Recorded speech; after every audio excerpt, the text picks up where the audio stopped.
All right. Firstly, giving honor to God, who this would not be possible without. I want to honor the integrity of my commitment to John Long. We had an agreement that we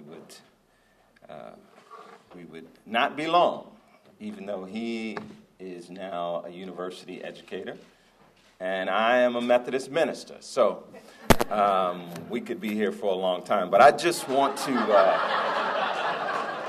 plus, anybody know anything about church on Sunday, and I don't have a pulpit tomorrow, I'll be flying. So I need to get this off, because I do this every Sunday. But no, very seriously, I want to just, what you say? All right. Very, very honestly, I don't have prepared remarks because what I have to say is from the heart solely. There are many who are in this room who I stand on the shoulders of today in this great profession, this great pursuit, and this great passion. I have to acknowledge my wife, my partner, my lover, and my everything, Karen, and I honor her tonight by saying that this award is not for me. It is because without her it would not be. I just want to talk about 4 dates. 4 dates. Four simple dates. 1977, 30 years ago.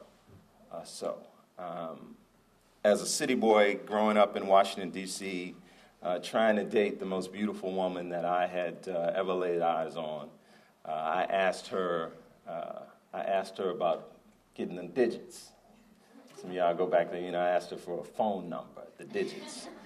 And she said, well, what are you going to do with your life? And I said, what do you mean? I'm on a basketball team.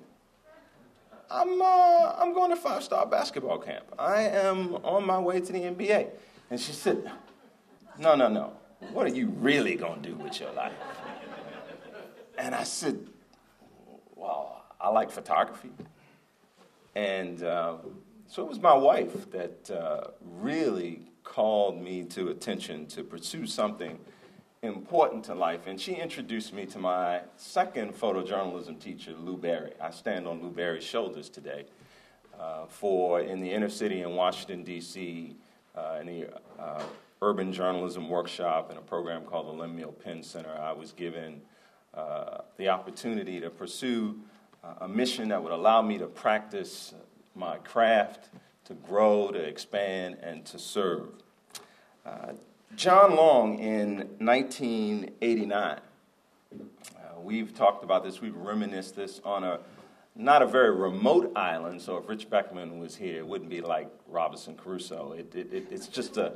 It was on the vineyard that we started in this workshop, and we began to talk a little bit about digital photography and what was going to happen. And I was a young photographer in that workshop, and John Long said, well, we need to talk about the ethics. We need to get together, and we have reminisced a lot this last couple of weeks about how only 4 of us showed up. And we figured after our conversation that we had answered all the questions and we had settled the issues of ethical decision-making for photojournalism for all time. Little did we know that there were new things that were coming down the line. In 1995, when I stepped out in a whole new world and left the Big Apple and left New York and went to Poynter to start the photojournalism program, a year later, actually that year, Bob Heyman, who was the then president, asked me, he said, so now you're here, what are you going to do? And I said, well, no, I thought that's how it worked. You tell me what I'm supposed to do now that I'm here. He said, no. What would success look like to you? And I said, well, this is the Poynter Institute for Media Studies. This is the International Journalism School. This is the place of great attention and passion for journalism, but it has no seat before now for photojournalists. And I said, it will be my mission to create a place for photojournalists to be welcomed at the Poynter Institute. And he said, well, yeah, it's still photographers. That'd be good. I said, no, not still photographers, but photojournalists, visual journalists of all shades and hues. And he said, well, that sounds like a diversity initiative. And I said, it might be. It has grown into that, and Poynter has been a great place of celebration. And so I stand on Bob Heyman's shoulders as he took a risk in 1995, who looked at me crazily when I said, photojournalism will be practiced in a computer lab.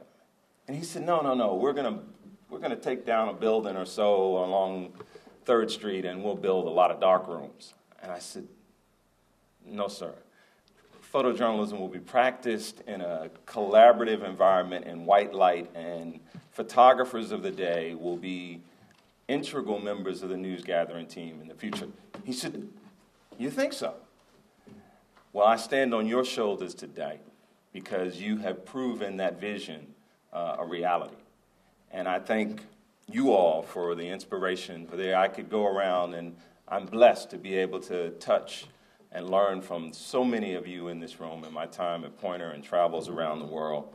But I have to mention one more date, because I could go back and I could talk about standing on the shoulders of Matt Lewis and Gordon Parks and James Van Der Zee and many photojournalists who inspired me. But I could also talk about Randy Cox and Clyde Mueller and Pat Holloway. And I could go on for days and talk about Julie Newton and talk about Regina McComb and Brian Storm and Tom Kennedy. And I could go on and talk about Scott Jensen. I could go on and be here all night, but I won't, because I promised you that I wouldn't be long.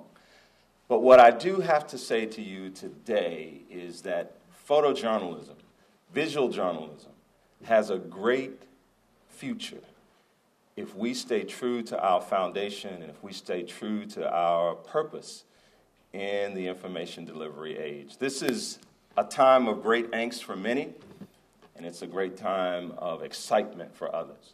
I stood tonight, and I close with an analogy and experience and actual experiences that I embraced Don Bartletti, a dear friend, tonight. And I could tell you that the passion, the enjoyment, and the stimulation that man emanated tonight over the day that he spent and the time that he spent in the immersion program this week is true testament to the capacity and the possibilities of photojournalism. But I would not be worth my salt if I did not share with you the importance of the need for us in this room to continue to grow and glow together. For the photojournalists from the broadcast tradition, the design tradition, the stills tradition, and those of us who know none of that history and are all about multimedia. Those who know must teach, those who don't know must learn, but each one must reach one, and NPPA is an organization that can provide that conduit. Thank you.